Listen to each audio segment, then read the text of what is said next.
بسم اللہ الرحمن الرحیم الصلاۃ والسلام علیک یا رسول اللہ، الصلاۃ والسلام علیک یا حبیب اللہ وعلی آلک واصحابک یا نور اللہ۔ السلام علیکم ورحمۃ اللہ وبرکاتہ۔ جیسا کہ آپ کو پتہ ہے کہ ہمارا قانون شریعت حصہ اول عقائد کا بیان چل رہا ہے، جس میں ہم نے پچھلے لیکچر ویڈیو میں پڑھا دوزخ کا بیان۔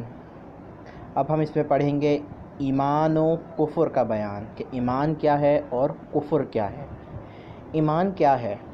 ایمان یہ ہے کہ اللہ عز و جل جلالہ جل شانہ وہ رسول کریم صلی اللہ تعالی علیہ وسلم کی بتائی ہوئی تمام باتوں کا یقین کرے اور دل سے سچ جانے۔ یعنی کہ ایمان کیا ہے کہ وہ ایمان یہ ہے کہ اللہ اور اس کے رسول صلی اللہ علیہ وآلہ وسلم کی جتنی ہی باتیں انہوں نے بتائیں، اللہ کے رسول نے جتنی باتیں بتائیں، ان باتوں پر یقین کرے، پختہ یقین۔ یہاں پہ ایک چیز ایڈ کرتے ہیں، یقین نہیں، پختہ یقین، اور دل سے اس کو سچ جانے۔ کفر کیا ہے؟ اگر کسی ایسی ایک بات کا بھی انکار کرے جس کے بارے میں یقینی طور پر معلوم ہے کہ یہ اسلام کی بات ہے، تو یہ کفر ہے۔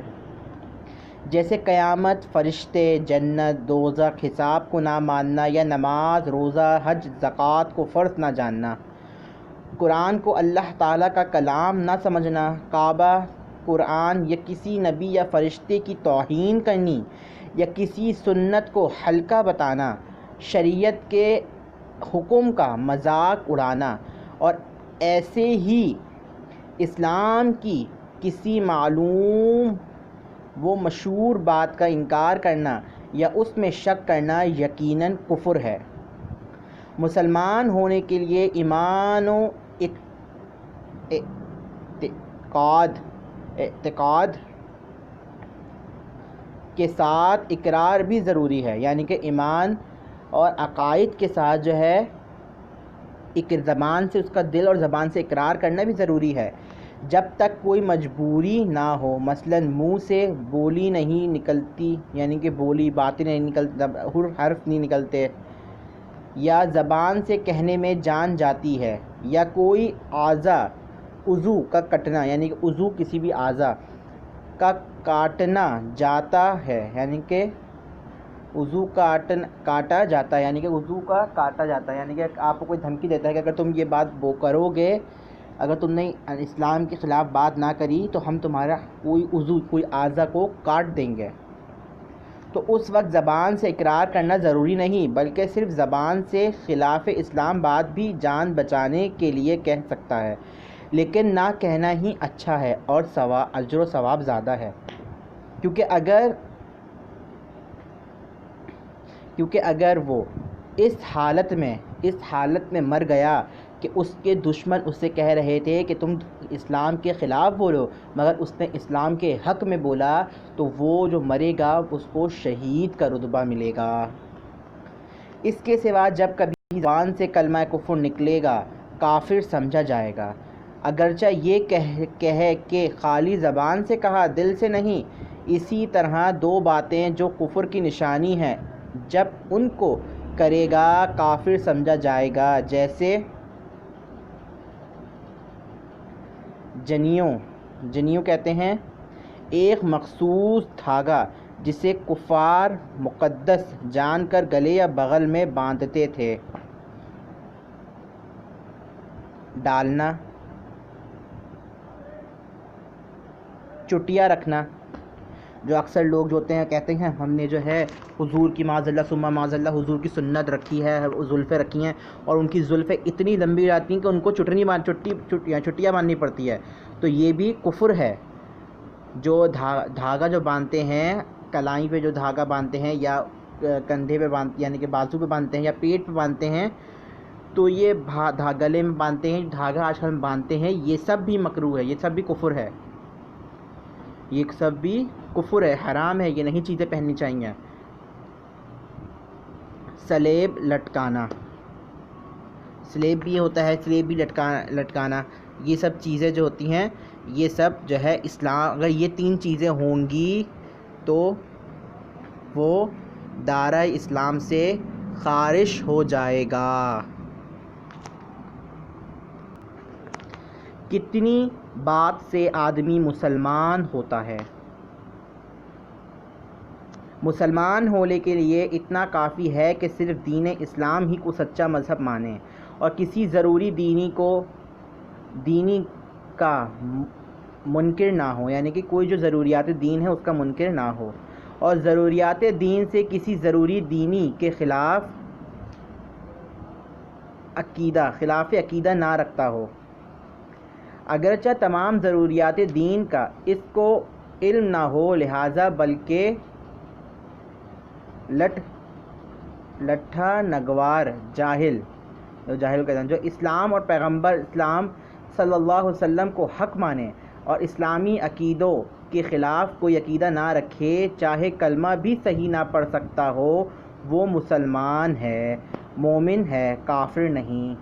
البتہ نماز، روزہ، حج وغیرہ اعمال کے ترک سے گنہگار ہوگا لیکن مومن رہے گا، اس لیے کہ اعمال ایمان میں داخل نہیں، یعنی کہ اعمال جو ہیں وہ ایمان میں داخل نہیں۔ اس میں کہہ رہے ہیں کہ ایک مسلمان ہونے کے لیے یہ ضروری ہے کہ وہ دین اسلام کو سچا مذہب مانے اور اس کے جو ضروریات دینی ہیں اس کا منکر نہ ہو۔ ضروریات دین میں کیا ہیں؟ نماز، روزہ، زکوٰۃ، حج، یہ سب کیا ہے؟ ضروریات دین۔ اگر کوئی جاہل ہے اور وہ جاہل ہے، یعنی کہ ایک جاہل ہے جو اسلام اور پیغمبر اسلام صلی اللہ علیہ وسلم کو حق مانتا ہے اور اسلامی عقیدوں کے خلاف کوئی عقیدہ نہیں رکھتا، تو چاہے اس کی زبان سے کلمہ صحیح پڑھا جائے یا نہ پڑھا جائے تو وہ مسلمان ہی رہے گا، وہ کافر نہیں ہے۔ بلکہ البتہ اگر اس کو نماز، روزہ، زکوٰۃ، حج وغیرہ کا نہیں علم تو یہ اعمال ہیں، اگر وہ ان کا ترک کرتا ہے تو وہ گنہگار ہوگا، مگر اس کو ہم کافر نہیں کہیں گے، وہ مومن ہی رہے گا۔ اور یہ یاد رکھیں کہ اعمال جو ہوتے ہیں ایمان نہیں ہوتا، اعمال الگ ہیں، ایمان الگ ہے، اعمال ایمان میں داخل نہیں۔ عقیدہ کیا ہے؟ جو چیز بے شبہ حرام ہو اس کو حلال جاننا، یعنی کہ جو چیز بغیر شک کے حرام ہے، کہ اس میں کوئی شک ہی نہیں حرام ہونے کا، یعنی کہ وہ شک، یعنی کہ وہ حرام ہی ہے، اس میں کوئی شک و شبہ ہی نہیں ہے، وہ چیز حرام ہے، اگر کوئی شخص اس کو حلال جانے، اور جو یقیناً حلال ہو اس کو حرام جاننا کفر ہے، جبکہ یہ حرام و حلال ہونا معلوم و مشہور ہو یا یہ شخص اس کو جانتا ہو۔ جیسے شراب کیا ہے؟ قطعی حرام ہے، کیوں؟ قرآن اور حدیث سے ثابت ہے کہ حرام ہے۔ اگر کوئی شخص اپنے دماغ کے گھوڑے چلائے اور کہے کہ نہیں معاذ اللہ ثم معاذ اللہ شراب جو ہے وہ حلال ہے، تو کیا یہ عقیدہ کیا ہے؟ یہ عقیدہ اس کو کفر لے جائے گا، یعنی کہ یہ کفریہ کلمات ہیں جو اس کو کافر، دائرہ اسلام سے خارج کر کافر قرار دے دیں گے۔ اسی لیے کوئی چیز حلال ہے، اب حلال ہے اس کو حرام کہنا کہ نہیں یہ حرام ہے، جبکہ وہ چیز حلال ہے، قرآن اور حدیث سے ثابت ہے یا اجماع امت سے ثابت ہے، کہ یا فقہاء کرام کی نظر میں وہ چیز حلال ہے، انہوں نے کہہ دیا کہ یہ چیز حلال ہے، اور کوئی عام شخص یا کوئی جاہل کہے کہ نہیں یہ جو ہے معاذ اللہ ثم معاذ اللہ حرام ہے اور قطعی حرام ہے، تو وہ بھی دائرہ اسلام سے خارج ہو جائے گا۔